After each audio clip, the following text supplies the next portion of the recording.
Hi friends, இன்றைக்கி நம்ம என்ன டிஃபன் செய்ய போகிறோம்னா மாப்பிள்ளை சம்பா ஹெல்த்தியான டிஃபன் தாங்க அதை இன்றைக்கி உப்புமா தாங்க நாங்கள் செய்ய போகிறோம். அதில் பீன்ஸ் கேரட் எல்லாம் போட்டு செஞ்சால் இன்னும் நல்லா டேஸ்ட்டாக இருக்கும். அதனால் இதை இப்போ ஒரு 3 மணி நேரத்துக்கு முன்னாடியே இதை ஊற வச்சிடணுங்க. இப்போ நம்ம ஊற வச்சுருவோம். நான் இப்போ 3/4 அளவுக்கு அரிசி எடுத்துருக்கேங்க. அந்த 3/4 அளவுக்கு அரிசி நல்லா கழுவி அதை நல்லா ஊற வச்சிடணும். அந்த தண்ணியை ஊற வைக்கும்போது அந்த தண்ணியை நம்ம அரைக்கும்போது வேஸ்ட் பண்ணக்கூடாது. அந்த தண்ணியை ஒரு பாத்திரத்தில் வடிகட்டி நம்ம வச்சுருந்து நம்ம உப்புமா செய்யும்போது அந்த தண்ணியை ஊற்றி தாங்க நம்ம செய்யணும். ஒரு அளவுக்கு இந்த சிறுதானியமெல்லாம் 4 டம்ளர் தண்ணி ஊற்றினேங்க. நான் 3 டம்ளர் தண்ணி ஊற்றிருக்கேன்.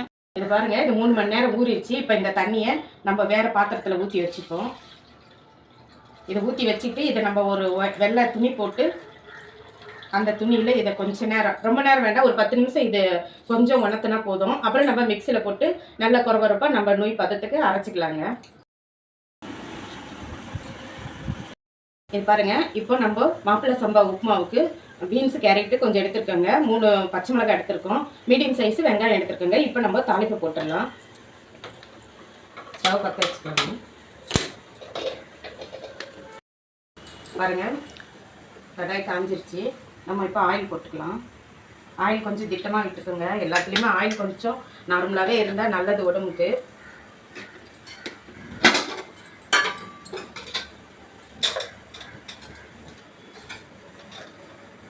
கொஞ்சம் கடுகு போட்டுடலாங்க. இப்போ நம்ம கடலைப்பருப்பு உளுத்தம்பருப்பு போட்டுடலாங்க. பருப்பு செவந்துருச்சுங்க. இப்போ நம்ம வெங்காயமும் பச்சை மிளகாயும் போட்டுடலாம்.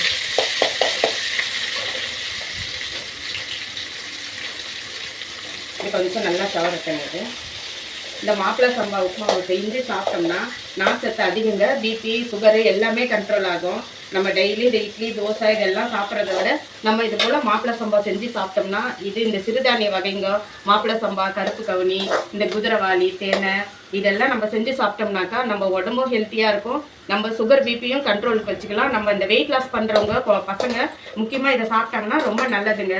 சின்ன குழந்தைங்களுக்கு கூட கொடுக்கலாங்க. அந்த 8 மாதத்துலேருந்து அதுக்கு மேல் கொண்டு குழந்தைங்களுக்கு இந்த நோய் பதமாக செஞ்சு நம்ம கஞ்சி மாதிரி கூட காய்ச்சி கொடுக்கலாம். அவ்வளோ உடம்புக்கு ஹெல்த்திங்க இந்த மாப்பிள்ளை சம்பா.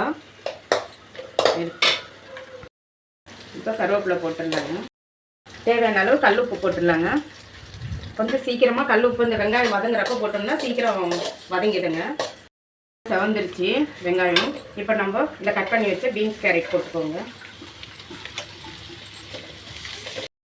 இதை நம்ம இப்போ காய வச்சிருந்தா ஒரு 10 நிமிஷம் நல்லா அந்த ஈரப்பதம் போயிடுச்சு. இப்போ நம்ம இதை ஜாரில் போட்டுக்கலாம்.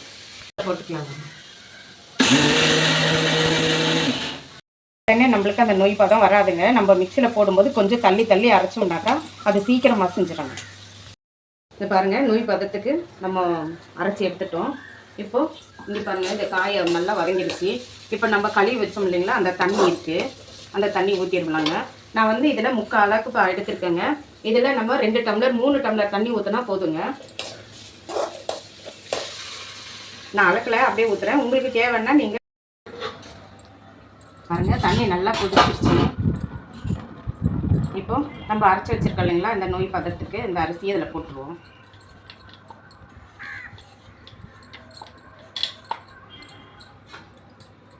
இப்போ இதை தொடர்ந்து கிளறி விட்டுக்கிட்டே இருக்கலாங்க. மூடி போட்டு கொஞ்சம் ஒரு 5 நிமிஷம் மூடி வச்சு கொஞ்சம் அப்பப்போ கிளறி விடலாம், இல்லைன்னா அடி பிடிச்சிரும்.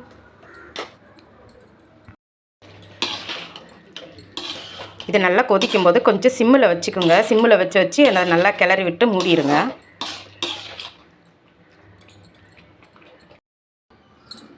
பாருங்க, சூப்பரான மாப்பிள்ளை சம்பா உப்புமா ரெடி ஆயிடுச்சுங்க.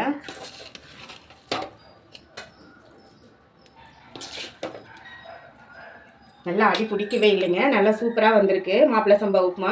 இந்த மெத்தட்லேயே நீங்கள் செஞ்சு பாருங்கள், சூப்பராக இருக்கும், நல்லா டேஸ்ட்டாகவும் இருக்கும்.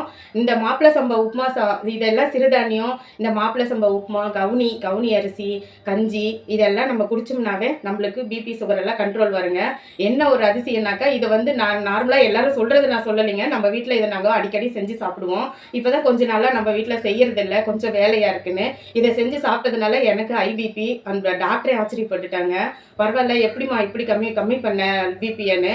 அந்த அளவுக்கு கம்மி ஆயிருச்சுங்க. நீங்களும் இதை தொடர்ந்து சாப்பிடுங்க. வாரத்தில் ஒரு 3 நாளாச்சும் இந்த மாப்பிள்ளை சம்பா உப்புமாவோ இல்லை கஞ்சி, அதுபோல் பொங்கல் எல்லாமே செஞ்சு சாப்பிட்லாம். அதுபோல் தொடர்ந்து செஞ்சு சாப்பிடுங்க. உடம்பு பார்த்துக்குங்க.